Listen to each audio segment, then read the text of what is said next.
wondered how the University of Louisville was able to fit 60,000 people into a football stadium, fill the second largest basketball arena in the country, sell out almost every home volleyball game, and have the top 10 average fans when it comes to women's basketball on a year in and year out basis?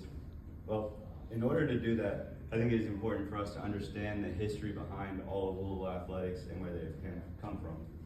I'm sure not everyone in here is a sports fan, but in order to connect those two things, we can learn about the history of the sports and understand how that might be used as an analogy for how the overall community around Louisville and the University of Louisville has come together and grown.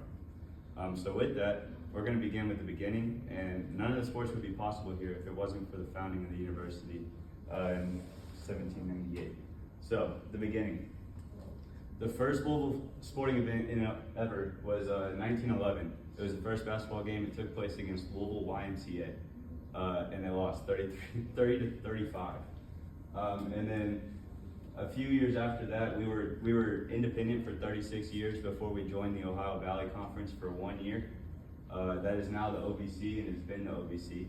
And then after that 1 year, we went back to being independent and slowly kind of built from there until in 1963 and 64 we joined the Missouri Valley Conference. And that was really our first time joining a conference with the basketball and football team.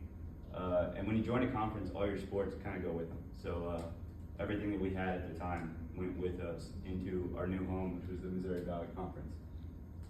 We were looking for a way to kind of start our ability to move up the rankings and continue to grow.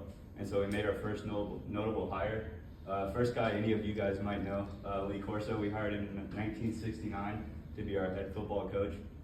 He was our football coach for 4 years, and he took us to our first ever bowl game, which we ended up tying, which you don't see very often. And then after that, we still hadn't really gained much, and around here, everyone knows basketball is the thing. And so Kentucky was doing well, so we were looking for a new young guy to prove ourselves. So we hired Denny Crum, who was an assistant under John Wooden, one of the best basketball coaches to ever live. And so that first year, he took us to our first ever men's Final Four. And then in 1774, 3 years later, he took us to our second Final Four and barely missed out on making the national championship game. So as we move from that second men's Final Four to trying to remake ourselves into something even better, we're going to move into the Metro Atlantic Athletic Conference. They like to call it the Metro. We did that in 1976, and then that really began our Louisville basketball's golden age. 10 years. Within 10 years, we had gone and won 2 NCAA tournament national championships. We've been to 2 other Final Fours, and within that 10 years, we hired a guy by the name of Howard Schnellenberger in 1985. Howard Schnellenberger is considered to be the guy who started U of L football here at really made it what it is today. And there's a famous quote that he has. It's we're on a collision course with the national title, and the only thing is time. The only variable is time. So he gets that done. He starts that, and then he decides to go on and move on to FAU and start their university's football team. So we're looking for something to change.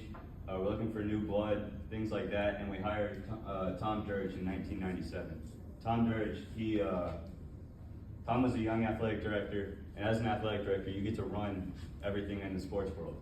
So in 1997, we hired him. He really explodes onto the scene, helps women's sports out tremendously, and then helps our 2 main sports, football and basketball, grow even more. 2001, after we mutually parted ways with Denny Crum, we hired Rick Pitino, and he really took off from there. He's a future Hall of Famer, or he is a Hall of Famer now. When we hired him, he was a future Hall of Famer. And in 2005, we joined the Big East after leaving Conference USA. So in 2005, Big East, they're the second tier of divisions in the United States. So we joined the Big East, and then we hired Dan McDonald, our baseball coach, who has helped our baseball team appear in 6 overall College World Series.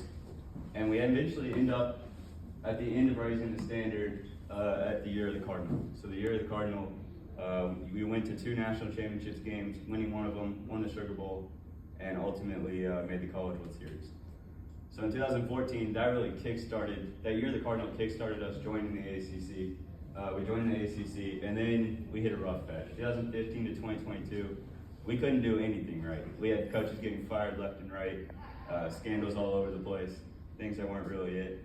And then it all turned around in 2022 with Jeff Brom, the hiring of Jeff Brom, and then the hiring of Pat Kelsey, and our volleyball team exploding, and they ultimately made the national championship game last year at home. So with that being said, I think the use of it all coming together as a sport, and then as a university, can help us grow as one, and ultimately gain trust in who we are as a group of people. So thank you.